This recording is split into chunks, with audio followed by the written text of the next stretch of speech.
Bah, à quoi tu joues là, Noémie? Bah tu vois bien, je fais l'emploi du temps idéal pour Bure-sur-Yvette. Je respecte le décret pour respecter les rythmes des enfants. Regarde, j'ai des demi-journées qui dépassent pas 3h30, une pause méridienne d'au moins 1h30, école le mercredi et des activités périscolaires pour boucher les petits trous. Oui, hop, le tour est joué. Et là, tu crois qu'en respectant le décret, tu respectes le rythme des enfants? Bah oui, c'est le but, non? Ah bah je sais pas, mais en tout cas, respecter le rythme des enfants, pour moi, c'est pas ça du tout. Et puis alors, les temps d'activité périscolaire pour boucher les petits trous, ça c'est plus de la refaunation, hein, c'est du petit bricolage. Bon, et ben, on va reprendre les bases. Mais en fait, est-ce que tu sais combien de temps un enfant passe à l'école? Quelle est la fraction de sa vie consacrée à l'école? 10%? 20%? 30%? Je sais pas, 30, 35? Eh ben non. Juste 10%. À peu près 800 heures sur 8000 heures par an. Donc on ne peut pas s'intéresser qu'aux heures d'école. Il faut s'intéresser à toutes les heures, tout le reste. Et pour commencer, celles qui sont les plus importantes, le sommeil. Donc, travaux pratiques.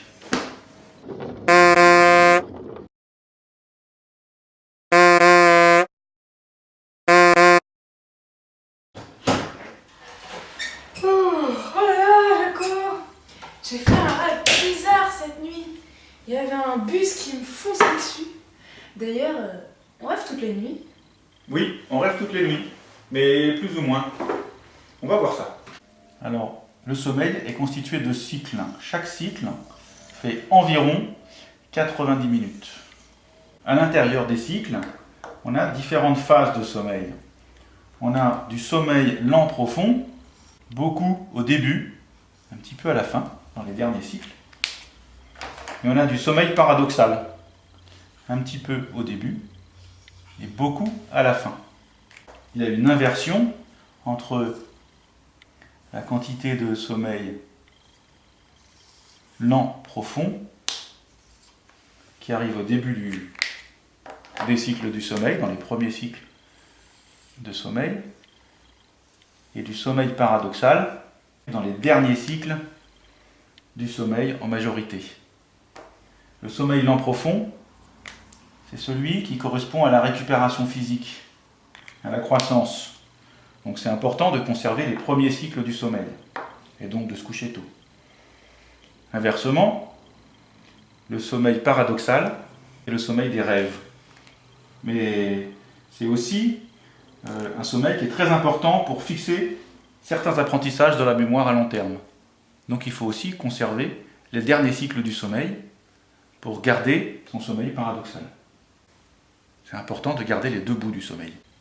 Bon, ça c'était le rythme du sommeil, mais il y a aussi le rythme de notre horloge biologique circadienne, celle qui fait un tour en 24 heures.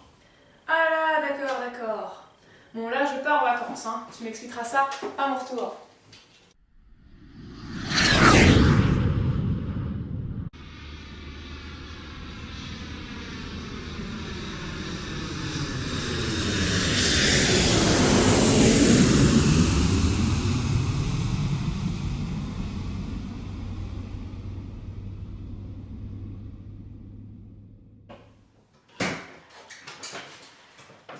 Hello, I come back from New York. Je suis totally jet lag. Je me souviens plus. What time is it? Ah, les rythmes, tu m'expliques? On va voir ça. Alors on a 4 rythmes qu'on appelle circadiens, donc ceux qui durent une journée environ.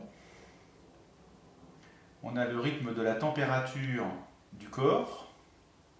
On a le rythme de 2 hormones, cortisol et mélatonine, et le rythme veille-sommeil. Le rythme de la température, il suit cette courbe-là, avec un minimum la nuit, et avec également un petit minimum un peu après midi, qu'on appelle le creux méridien. C'est la raison pour laquelle il faut éviter de surcharger le creux méridien. On a donc la deuxième horloge, qui est une hormone qui s'appelle le cortisol, qui décroît pendant toute la journée. Elle est au maximum le matin et elle ne fait que décroître l'après-midi. Elle est au minimum la nuit. Et puis on a une troisième horloge qui s'appelle la mélatonine, qui elle est maximum pendant la nuit. Alors toutes ces horloges-là sont synchronisées par le soleil, par la lumière du jour. C'est d'ailleurs la raison pour laquelle il faut éviter les écrans qui désynchronisent, qui font croire qu'il y a du soleil. Et c'est aussi la raison pour laquelle il faut respecter les heures de soleil et ne pas se coucher trop tard. Donc quand tout va bien, les horloges restent synchronisées entre elles sur le rythme du soleil. Quand il y a un événement particulier, par exemple quand on se couche trop tard, ou quand on subit un décalage horaire, on va avoir certaines horloges qui se décalent par rapport aux autres, et c'est là que on se trouve moins bien. On est en moins bonne forme quand les horloges sont décalées les unes par rapport aux autres. Donc l'idéal pour respecter le rythme biologique des enfants, c'est de respecter la synchronisation de toutes leurs horloges biologiques. Alors voilà nos rythmes. Donc la mélatonine et la cortisol, nos hormones. Mélatonine la nuit, la cortisol le jour. La température, plus haute le jour, plus basse la nuit. Et puis le rythme veille-sommeil. Et donc au début de la nuit, on a plutôt du sommeil lent, profond ou très profond. Et à la fin de la nuit, plutôt du sommeil paradoxal. Ah d'accord, j'ai compris. Alors moi en ce moment je suis plutôt comme ça. Exactement. Et toi, tes rythmes ne sont pas synchronisés, oui. C'est pour ça que tu n'es pas très en forme d'ailleurs. Oui mais les enfants eux, ils reviennent pas de New York, ils devraient pas être fatigués, sauf au changement d'heure.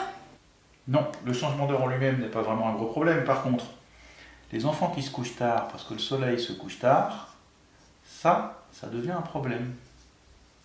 Oui mais là, l'école, elle n'est pour rien. Oui, c'est vrai, mais il faut quand même informer les parents parce que le manque de sommeil chez les enfants, c'est devenu un vrai problème de santé publique. Par contre, les week-ends, on a un peu le même effet. D'abord, le vendredi.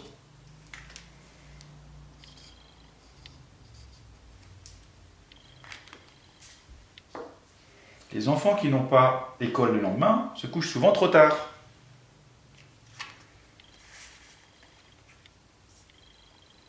Du coup, ils vont manquer de sommeil lent, profond. Le sommeil récupérateur physique. Et ensuite, arrive le lundi. Ah et là, ils sont comme moi, total jet lag. Exactement. Alors leurs horloges se décalent, leur sommeil aussi. Mais pas de chance, il faut quand même se lever à 7 heures puisqu'il y a école. Alors du coup, ils vont perdre la fin du sommeil. Le sommeil paradoxal. Bah alors, il suffirait de les coucher tôt. Oui, tu as raison, c'est vrai. Mais comme ce n'est pas le cas, il vaut mieux éviter les longs week-ends. Hein, c'est pour ça que la suppression du samedi, c'était une très mauvaise idée. Mais là, on l'a pas remis le samedi, on l'a remis le mercredi matin. Alors ça sert à rien. Ben non, ça ne sert pas tout à fait à rien. Mais c'est sûr que c'est moins efficace. En tout cas, ça ne résout pas le problème de la désynchronisation pendant les longs week-ends. Bon et alors au final, on fait quoi à Bure-sur-Yvette? Ben écoute, on va faire une vraie refondation, nous. Alors déjà, tout ça. Voilà. Alors il faut mettre tout le monde autour de la table et puis discuter. Parce qu'on ne va pas faire chacun dans notre coin la réforme à Bure-sur-Yvette. Oui, mais vous avez quand même des propositions. Bien sûr qu'on a des propositions. On a réfléchi un petit peu. Donc par exemple, on sait qu'il faut ménager des matinées longues.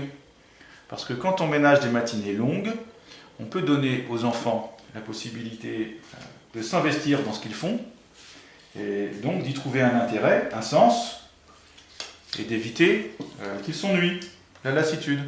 D'accord, donc par exemple, des matinées de 4 heures, ça Voilà, c'est bien. exactement. Des matinées de 4 heures, ça permet de faire 3 séquences, donc ça permet d'alterner les 3 types d'enseignements. Des enseignements à forte charge cognitive, des enseignements créatifs, de créativité, et des enseignements sportifs, des activités physiques. D'accord. Et ça, chaque jour.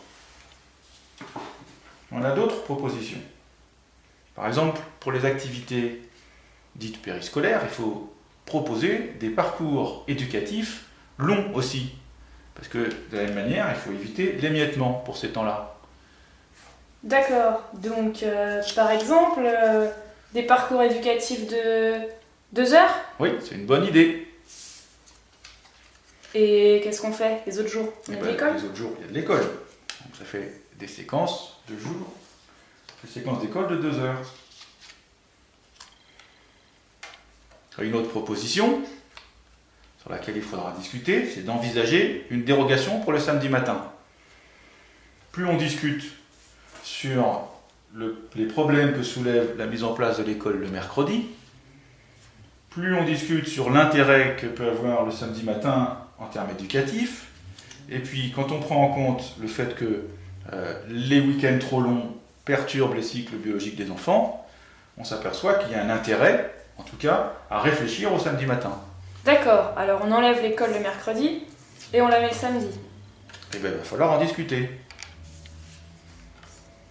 Une autre proposition, c'est de remettre en cause la contrainte des 9 demi-journées dans le décret. Parce que là, on a combien de demi-journées là? Ah oui. Bah là, on en a 7. Ah oui, et 7, ça passe pas dans le décret. Alors, éventuellement, il y a une solution, c'est de construire non pas une dérogation, mais un projet expérimental, une expérimentation. Donc ça, c'est prévu dans le cadre de la loi. Et on peut donc, dans ce cas-là, passer à 7 demi-journées. Et puis, bien sûr, si on fait des activités périscolaires, c'est pas parce que ce soit payant que les enfants fassent des activités en fonction des revenus des parents. C'est pour que tout le monde puisse faire la même chose. Donc il faut qu'elles soient gratuites. Ah oui, ça c'est une bonne idée. Voilà, ça c'est nos propositions.